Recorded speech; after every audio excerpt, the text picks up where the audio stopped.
Good afternoon, everyone. I- I'm Steve Aaron, the Autry Museum's president and chief executive officer. And I'd like to start, as we always do at programs at the Autry, by acknowledging the traditional caretakers of the land, of this land in particular, the Gabrielino Tongva people. I'd also like to thank the Autry's Curators Circle, the members of the Autry's Curators Circle, for their generous support of this program and so many programs at the Autry, which make it possible for us to do this exciting work. I'm honored, along with the members of the Board of Trustees of the Autry, to welcome you to Imagining the West in Music. In some ways, today's program serves as a preview of an upcoming gallery at the Autry Museum, Imagined West, which will open sometime next spring. We're hoping for April now. With COVID and other situations, one is never entirely certain, but I think we are hoping to put a flag in the ground for next April. And that gallery in particular is really, I think, a very important one for us at the Autry, which we've long been interested, as I think any of the members of the Curator Circle know, in the history of the myth of the West, the way in which the West plays out in the imagination and popular culture in particular. And I think those of you who have been long-term members of the Autry know that we, for a long time, in the space that Imagined West will occupy, was originally, and for a long time, the home of the Spirit of Imagination, related to the Imagination Gallery. And that gallery told, in some ways, the story of the West in American myth and popular culture in a singular voice. It was the story of the Western, as my colleague Josh Garrett-Davis, whom you'll hear from in a moment, used it, the capital W Western, and the ways in which that genre played out on screen and on pages and in songs and on so forth. In the Imagined West Gallery that Josh is the lead curator for, we really now shifted, and the way that the Autry has shifted, the plural in this case, Imagined Wests, is really crucial. And in that sense, the new gallery fits perfectly with the Autry's mission statement to tell all stories of the peoples of the American West. And not just so much to tell them all, but in particular to tell them together. That the sweet spot for the Autry is to tell the stories not in separate rooms or separate vitrines, but to see the ways in which they're in conversation, to see the ways in which the stories we tell about the West, the stories people tell about the West to make it their West, the stories different peoples tell, collide, coincide, and are in conversation with another, the ways in which the cultural creations are themselves products of this mixing and mingling that is the signature of what makes the West the West. And that's, I think, at the heart of this gallery, and it's really at the heart of the way the Autry approaches the exploration of the West past, present, and future. So as I say, this program is in some ways today's conversation, which explores in particular the theme of music and how it shapes our ideas, should be seen very much as a precursor to and a preview of, in some ways, of that upcoming gallery. We are really, really honored today to have as our special guest on this panel, Imagining the West in Music, Raye Zaragoza, who has been an award-winning singer-songwriter who Paste magazine called, quote, one of the most politically relevant artists in her genre. We're also joined, and the panel will be moderated by Britt Campbell, our wonderful manager of public engagement, and she'll be moderating the conversation, as I said, between Raye and Josh Garrett-Davis, who I already have mentioned, our associate curator of Western history, as well as the lead curator of the Imagined West Gallery. One other note I'd like to call your attention to, an upcoming program on October 9th, which is 2 weeks from today. On October 9th, we'll be joined, another of these programs, sort of previews of the Imagined West Gallery. That will highlight the Imagined West as it's played out in Westerns, in the way that genre has shifted. And our special guest that day will be the acclaimed actor Bill Pullman, longtime member of the Autry. as well as the director, Jared Moshe, who directed Bill Pullman in the movie Ballad of Lefty Brown, and the associate director of the Sundance Institute's Indigenous Programs, Adam Piran. And I actually will be moderating that panel, and I really look forward to it. So make sure your calendars are cleared on October 9th. I believe it's at 5 p.m. or 6 p.m., somewhere in there. It's a late afternoon, early evening program. And again, we'll be Zooming that out. And as I said, that conversation will focus on the ways Western films have shaped our ideas of the West. So I've spoken long enough. Let me turn over the program to Britt. Britt.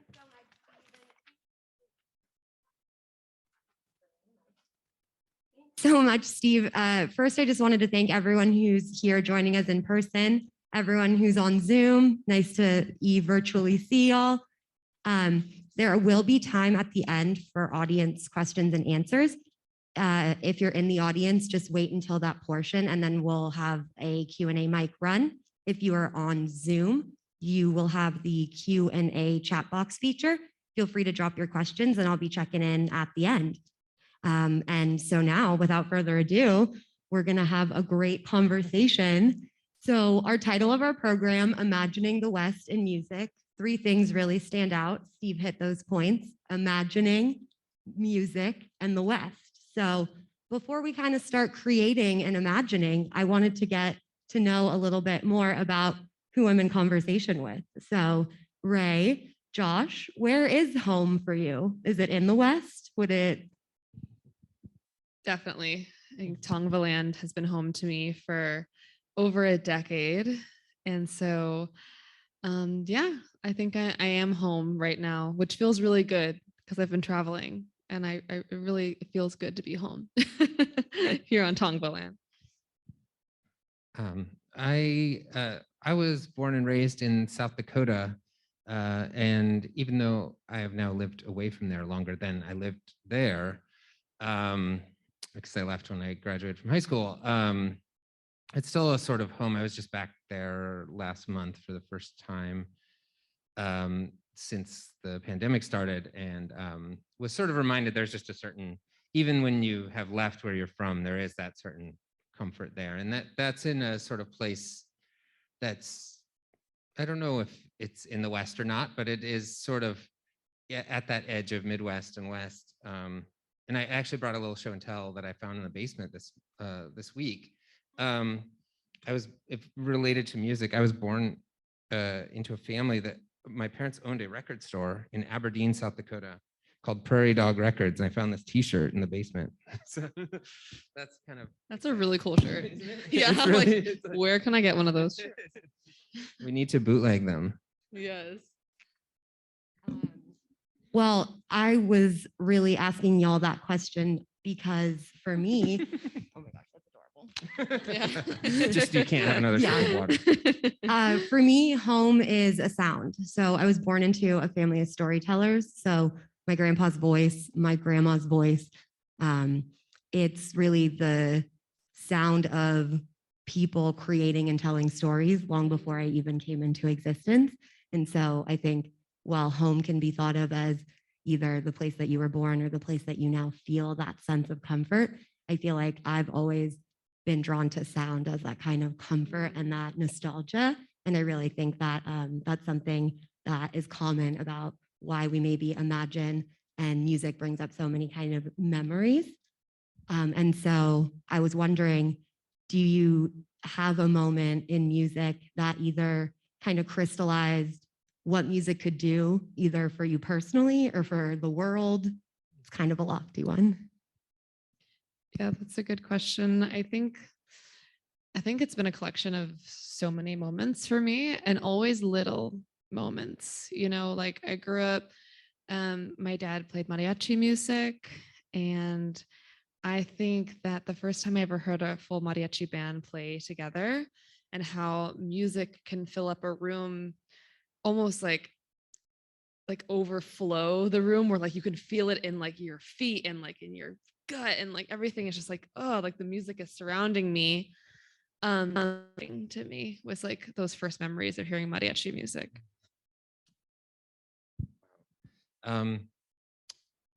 I have to choose from a few as well. There are so many like little moments across life, but music has been with me since these times.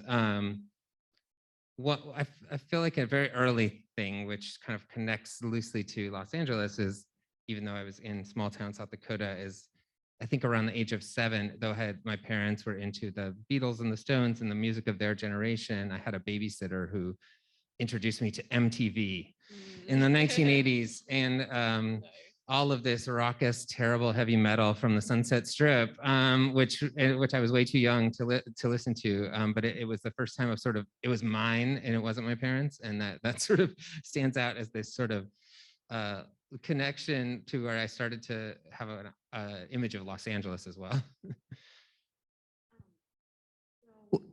Thinking about it, or how you kind of fell in love with either music or arts and culture, or imagining and kind of maybe more storytelling, how you found your kind of own voice in how you wanted to know that that's where you wanted to go with what you wanted to do. Yeah, I mean, I grew up in theater, you know.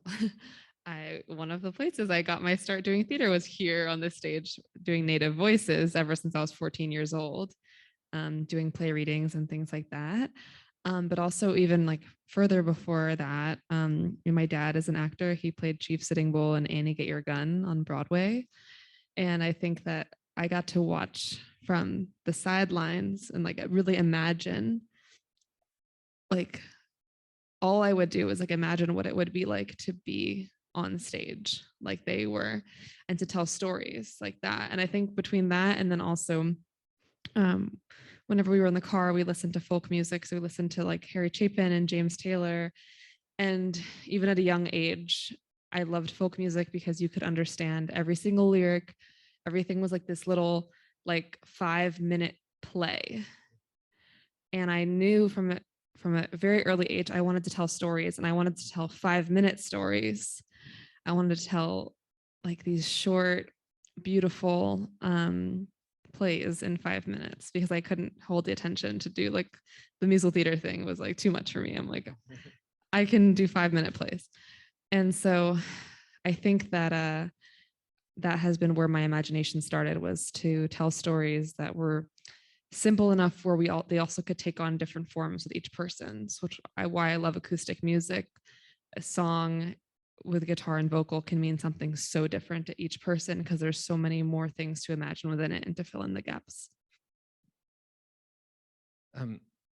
For me, I'm really resonating with you're all talking about storytelling, and that is one of the main thread probably running through this exhibition that I'm like neck deep in the final push toward right now, and thinking about storytelling and how we tell stories, how we tell our own stories, how we sometimes tell stories that aren't ours. So we tell, all of us tell all these stories, and I think so. Even though I've done various forms of sort of storytelling myself across the years, including some years trying to be a singer-songwriter, and some years being a journalist, and some years doing this. It's been a very formative last, I've been here at the Autry about 6 years. And it's been formative both to learn about the many forms that stories take here, and the ways that an exhibition is a story told in space rather than in time, which is very strange. It's a different sort of format, because you can't control what order the story goes in, or what order the visitor is going to take from it.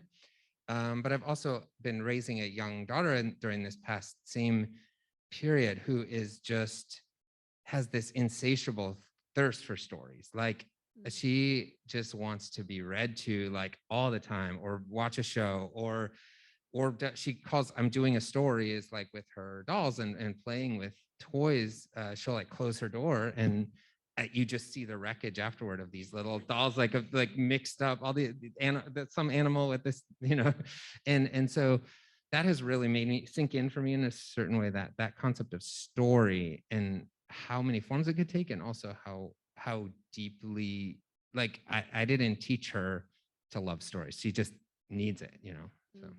Yeah. And I think that's something about stories that is so human. I think to tell a story, to crave the knowledge of another person's story or journey is something that really resonates, at least with me, and I think with everyone in the audience can agree. In terms, so you both have mentioned a couple things. Raye, you mentioned kind of James Taylor and Joni Mitchell, Carole King, kind of like Laurel Canyon 70s rock vibe. Yeah. And Josh, you mentioned that the upcoming exhibition, Imagined West, is based in Los Angeles. So is there something about Southern California that we tell particularly good stories? Is it the people? Is it the landscape? Is it the sun? Or do we think we could get good stories from anywhere? Because there does seem to be a lot of creation of storytelling here in Southern California. Yeah, I've actually been thinking a lot about like Laurel Canyon and the folk music of Southern California in like the 60s and 70s recently. And it's interesting because I'm like was born and raised in New York City and then, came out this way. And I see a lot of my singer-songwriter friends do the same thing. And a lot of people like move from the East Coast here to Los Angeles. And in this like hopes to do art full time here. And I feel like there's this theme of moving to Los Angeles or to Southern California because it is like this blank canvas of creativity, because we have these beautiful, like much more open spaces than New York City does. And we have better weather and we have water and we have like trees and greenery and we have like all of these beautiful things that to pull inspiration from. And I see a lot of this kind of like this hope and these dreams and this imagination of coming out west to do art full time and stop the like New York City grind. I mean, there is the Los Angeles grind as well, of course. But I pull inspiration from my windows every day in Los Angeles. And so there must be something that they were tapping into on Laurel Canyon that maybe I'm tapping into a little piece of by creating here. And so yeah, I don't know. I feel like Los Angeles is this workshop of creatives who are just so dedicated to it and are willing to come here to just completely connect to it and to just to continue to create from that space and to pull inspiration from the same places. Thank you. I'm trying to decide how to answer this. There's so much here in Los Angeles, and I think one of the sections of the exhibition we're working on is focused on Southern California specifically, and is called "The View from Here," which Steve has kind of, I think, suggested as a title to me once we had a section on Southern California. But Steve has also broadened that focus to be a kind of a vantage point here at the Autry too, about what does the West look like from Los Angeles? What does storytelling look specifically from Los Angeles? And this may be a little sort of dry or academic to put on my historian hat, but one thing I think about, as well as the landscape and all sorts of things that you're describing here, is like when something happened in Los Angeles where it was like a magnet from all directions in the maybe 1920s or teens to the, to the present really. But people have rushed in here, often from rural places, whether in the American South or Mexico or Asia or wherever, and each of those places had its own kind of folk traditions and things. And then the people kind of all end up in here. And there is something that I notice in artists from Los Angeles, I think, that they kind of often they have multiple of those backgrounds, like that within them, their own self. And I think that's ever more true as I see like my daughter's generation. So they are pulling from different parts of their own heritage. And but they're also forming a band with each other or whatever it is, and bringing all these things together in this fascinating way that of course happens in lots of places, but there is something heightened that in Los Angeles of this combining. I was thinking, you were talking about Laurel Canyon. I don't remember. I think it was a documentary about this jazz bass player named Jaco Pastorius who played with Joni Mitchell and some other people. And but there was some sort of, I think it was in this, that there was this tribute concert maybe. And they were on the stage next to each other were Joni Mitchell, and next to her was this guy, Robert Trujillo, who is the bass player of Metallica. And back in the 80s, he was the bass player for a band called Suicidal Tendencies. And then I think this guy, this British heavy metal guy named Lemmy Kilmister from Motorhead, and that those people are all in the same and know each other and have maybe even played together. It's just whoa, it kind of expanded my sort of these lines just get crossed. I don't know. Yeah, that's cool. I was joking that we could have a guitar pull. Everyone should have brought a guitar and then kind of strum along. Songwriter round. That's exactly, and in the round, because we're in the round. Well, we've been talking about West in a sense of Los Angeles. And Raye, you shared earlier that you were honored to be called an Americana artist. Yeah. Do you think you're a Western artist? Yeah. I mean, I want to be all of them. It's for me, being mixed race, much of which has passed through or is has roots in the West. My dad has Southwestern indigenous roots, as well as Mexican. And then my mother, she moved to the United States from Japan on a boat that came in through the Los Angeles ports. She came through Los Angeles and then made her way to the East Coast. But so I feel they're, just being able to kind of mesh all of these influences and stories together, for me, makes my American story. Putting together a lot of things that have traditionally been left out as being American.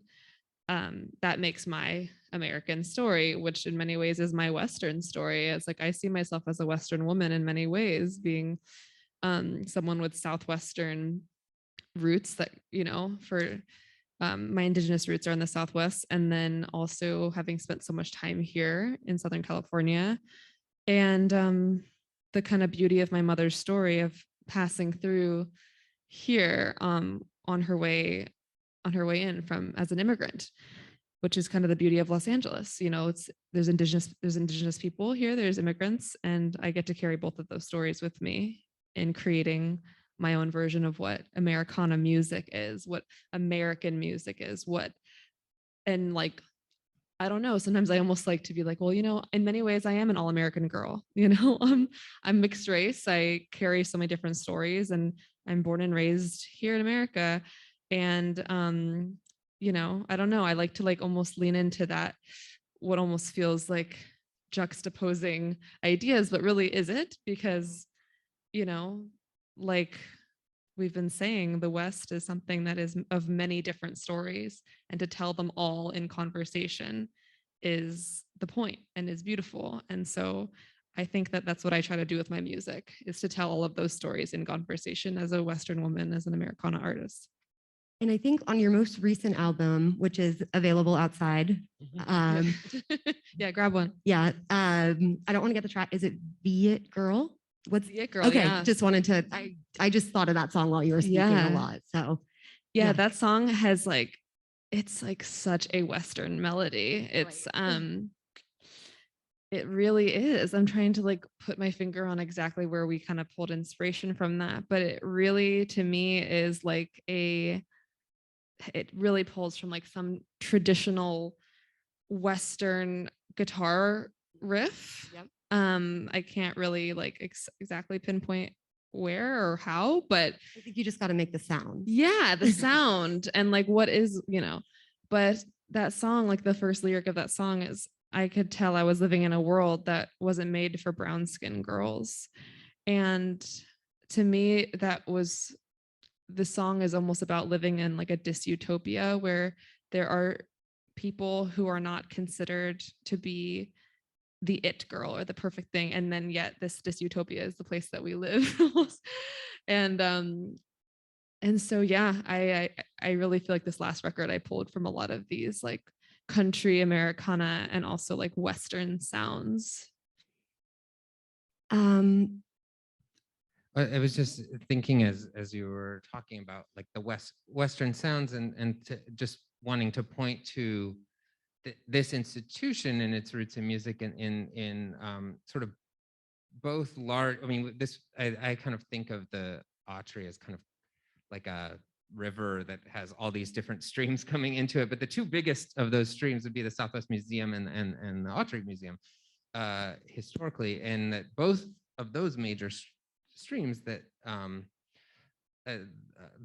in 1904, even before the Southwest Museum was founded, Charles Lummis, who founded that museum, became very enthusiastic about this brand new technology called phonographs, and almost obsessed, I would say, and recorded hundreds of them, and was always trying to get money to buy more blanks, and recorded native singers, recorded a lot of Spanish language music, including Britt has done several programs related to a series recorded by a woman named Manuela Garcia.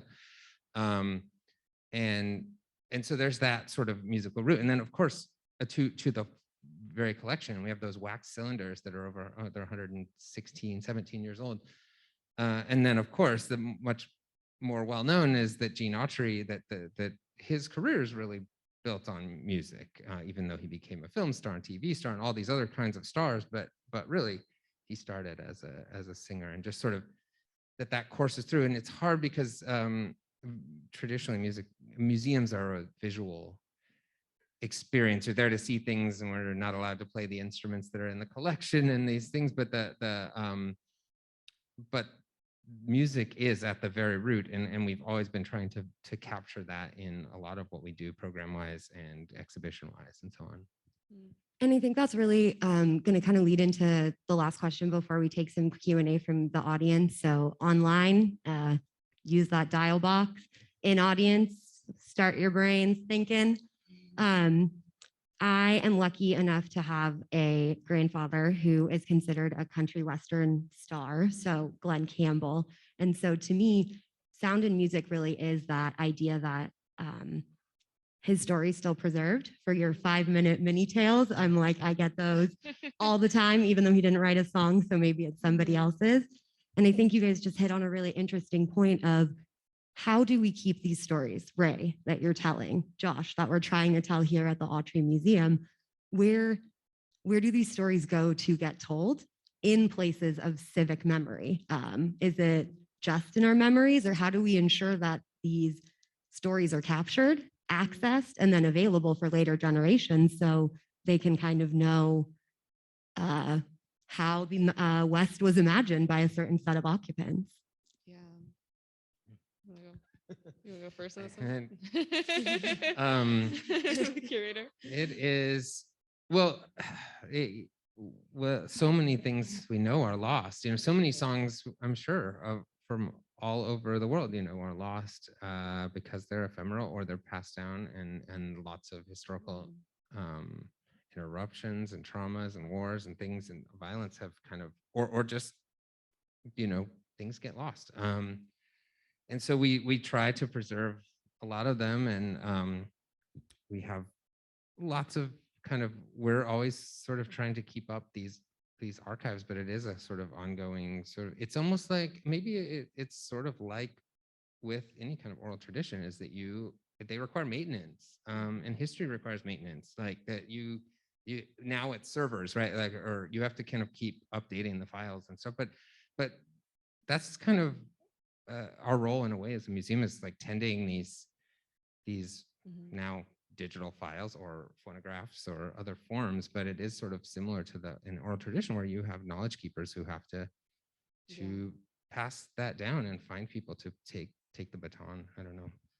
Yeah, no, I'm so glad you brought up like oral tradition and oral storytelling, because with my family, that's really all we have on both sides of my family, we do have some photos, and especially with, you know, my Akimet Otham roots, we only have the stories, the oral storytelling, and that's what gives, that's what, how I know who I am, is from the actual verbal stories. There's not much that we have in our hands because the family tree kind of goes to that point where it's like, and then this, and then the stories begin, because we don't have photos of every single person, and we don't have diaries of every person, or you know, I like, that would be really cool, but most of it is through word. It's through the oral tradition. It's through the oral storytelling. It's through passing those down. So much more so passing tangible items down is how it is in my family. And I think that's why I started playing music, is because I wanted to have something tangible that I could create, that I could kind of have as like a little capsule of this moment. When I was like 19, I first started playing music. I was like talking to my first producers, and I was saying how I don't want to release an album until I feel like I'm good enough, or I've created something that's worthy of taking a snapshot of. And they were like, no, you need to take a snapshot of who you are right now and continue doing that, because that's your job as an artist, to can take continual snapshots so that you always have it and you can share it and you can keep it and you can pass it down. And so yeah, I think that for me, the best way to capture stories and retell them is by creating records and by playing live music and creating songs, and just continuing to capture these little bits of memories and pieces of things that I'm passionate about, and that are the part of my existence of being like a Americana artist, mixed race Western woman. And yeah, but that all starts with like the oral storytelling first and foremost. Thank you.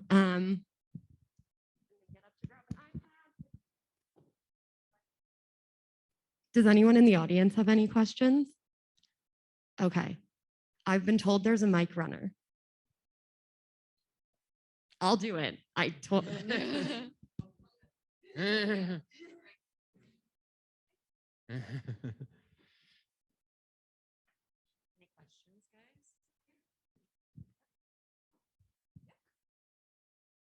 I'll hold it. Is it okay? It's lovely to see you, Raye. I'm a folk music lover, and the lover of all music, actually, and I do love the Autry. And this is my first time out since you know when. Anyway, my question is. Thank you for being here. Yeah, my question is about classical music in the West, and if you all listen at times to classical music. I think of LA differently than you all probably do, and then I think of film scores a lot because I'm involved in that, which and also folk singers who get backed up by classical music, or someone like Neil Finn or any of those. So I'm just curious about each of you and any relationship to classical training or classical music. I wish I could say I had more of a classical music background. I write all by ear, so I really don't even know how to read music very well. But classical music is, I mean, I adore it. I listen to it all the time. It's something that I connect with deeply, and so I would love to learn more about classical music in the West and here, and especially with film scoring. I mean, that's something that I connect with deeply, but definitely more as someone with curiosity and wanting to learn than someone who has any expertise. But that's really interesting, and I'll have to learn more from you. Yeah, I think film scores are a huge way of how we think of the West. You know, we have all these visual cues about the tumbleweed and a cactus and a cowboy or whatever. But there's also these sounds where something can sound Western. And a lot of that is given to us through film scores. And there's so many fascinating, I mean, I also have an incomplete knowledge of that, but I've learned a lot from some programs we've had here related to particular composers, and have been fascinated by some of the. I mean, we've done a couple of programs related to Ennio Morricone, and like the strangest sounds that he kind of made sound Western in some way. That's so amazing. My own as a kid growing up into rock and roll, I had this strange Western connection. There was a very obscure kind of punk band from Salt Lake City in the 1990s called Iceburn that were classical musicians as well as punk rock musicians, and they would play like 20-minute punk songs with bass clarinets in them. But they did an album version of Stravinsky's Rite of Spring as like a kind of punk song, or but I think Stravinsky also spent time in Los Angeles too, which we don't necessarily think about as him as a Western composer either, which is a kind of, when we think of Los Angeles as the heart of the West, then all these European emigres who came here all suddenly become Western figures in a new way, which is also interesting. I have another one over here, Britt. Hi, I have a question for Raye. Raye, you mentioned the Coldwater musicians of Coldwater Canyon. Back in 2018 or 2019, in the artsy movie circuit, there was a movie about the Coldwater music community. It was a band, one of the band players, I think the Eagles or one of those groups, I'm not sure. There's an old band from the early 60s. And he gives a rundown on his group and other groups and the whole, how all of Coldwater Canyon was affected by all the different groups that played there, what they did, how they did it, and everything. And that's it. Have you heard of it? Have you heard of that movie? I know there's a mini series. No, this isn't a miniseries. Oh, it's a movie. It's a Okay. feature film 2 or 3 years ago, 2018, 2019. What's it called? I forget the name of it. I haven't seen it, but I would love to see it. Something noise on Coldwater. Cool. A noise in the canyon. It's called Noise in the Canyon. Okay, awesome. Something like that. Look it up. But yeah, it might be on the internet. Yeah. Right, right. Yes. Look it I'll have to watch Laurel it. Canyon, Coldwater, they're Yeah. they're Neighbors. next to each other, right? Yeah, yeah. Mhm. Thank you.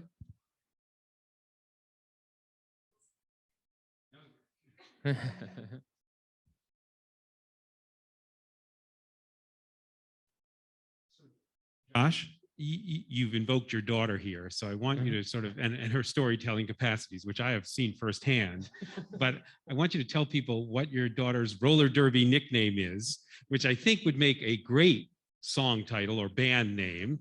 That's the first part. But then the second part, I wonder if you could sort of explain the way in which you and the way in which the gallery distinguishes between Western with a capital W and West. And then I want to hear Raye speak about how that might sort of inform the way she thinks about her music too. Well, yes. I just this morning went to my daughter's roller derby practice, and she when she gets to officially to the point where she earns her roller derby name, she already has it picked out, and it is Jurassic Punk. Wow, it that's is amazing. Oh my, I love her even more. But though, apropos of that, sort of one place, just thinking of kids, is that in the exhibition that kind of speaks to this is that we have a case dedicated to toys, telling stories, and particularly kind of branded toys of kind of related to commercial TV, movies, things like that. And in there are what we have seen for decades in Autry's collections related to Hopalong Cassidy or whoa, there's a little echo. The Lone Ranger, these kind of beloved